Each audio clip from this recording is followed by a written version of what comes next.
starting your research work, you better know laboratory safety, because if you want to keep alive, okay, and then you can, one day you can get your degree, you better to know about that.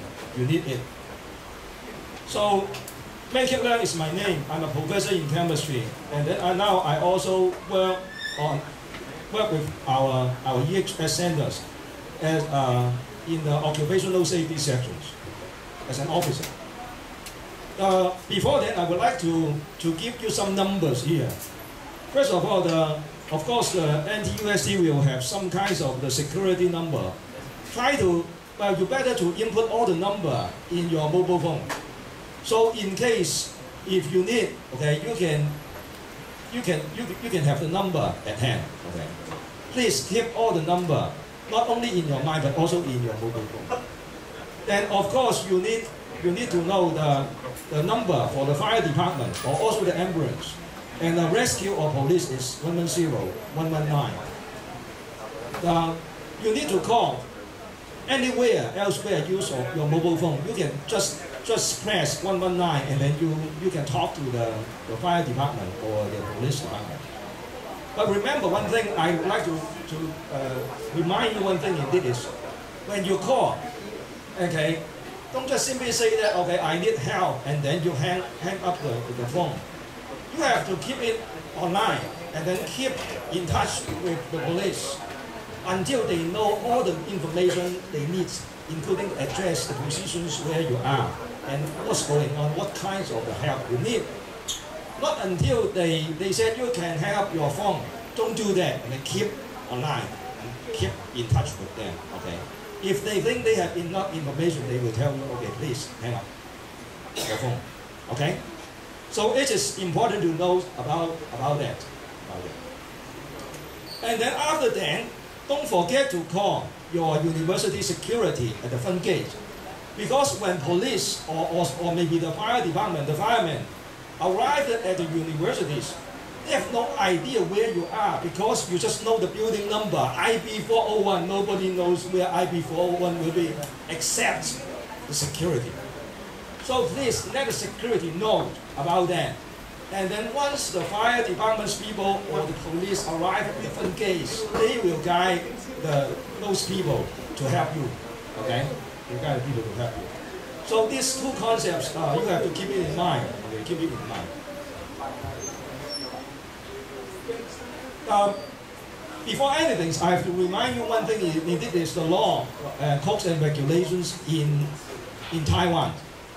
But because the law here is, okay, of course, protect you from injury. For example, the regulation says your professor has to provide you the personal protective tools. For example, goggles, lab guide, anything.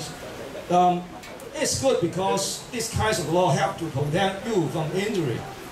However, the laws also secure the peoples, okay, other peoples. So you have to work the experiment to do the research in a secure, in a safe way, okay, to do that. Otherwise, you will be accused. Okay.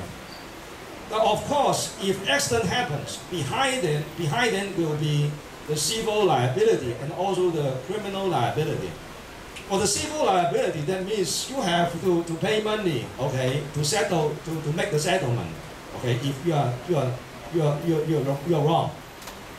Okay, or in some worst case, maybe you may be put in jail. So you have to know all kinds of the rights and also the laws before you start your research. For example, so many common regulations and codes may be related to your research work. For example, toxic chemical substance control. This one indeed is to prevent the pollution, polluting the environment, pollutions, causing the environmental problems, and also the endanger the human health. So you have to read carefully how you should do, what you should do indeed to deal with the toxic chemicals. For example, when you use it, you have to receive trainings. When you dump it, okay, you have to do it according to the procedures. Okay, not just simply put it into the sink. Okay. For example, if you need to use the radioactive materials or machines, you have to be trained and then according to the radiation protections regulations. If you are going to touch some kinds of infectious biological materials, you have to receive at least 8 hours of training. Okay, if you didn't receive any trainings, don't do that at all. And every year, other than you have to receive the continuing education for 4 hours a year. Okay, every year to do that. If you would like to use animal, for example, you need mouse for experiment. You have to learn how to treat the mouse. Okay, well, because the Animal Protection Act, okay, cover the animal rights.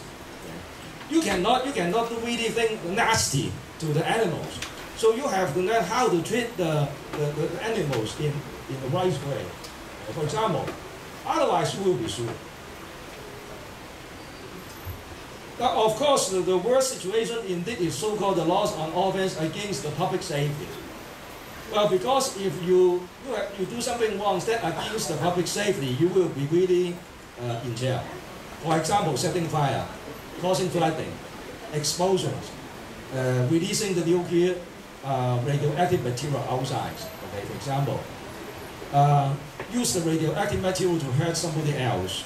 Okay, folding, abandoning, drinking the poisonous materials to the environment, something like that.